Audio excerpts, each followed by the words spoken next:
আমরা এই কচু ক্ষেতটায় নামবো, এই কচু ক্ষেতটায় নামে দেখবো কিরকম কচুরি ফুল পাওয়া যায় এবং লতি, ওই যে লতি গুলান ভিতরে ঢুকে দেখি চলে। এই যে আমি নামলাম পাড়া দিয়া, এই যে কচু ক্ষেতের মধ্যে।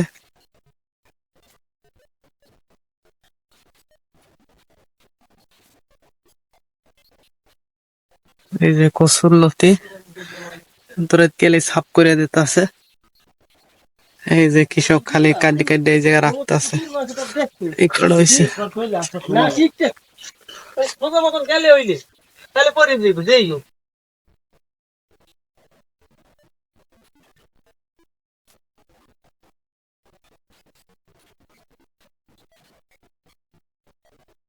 দেন খেতে কি পরিমাণ রোদ, আর এই রোদে দেন কচুরি পাতা একবারে উয়ে গেছে। একটা ইয়ে রে, এই যে একটা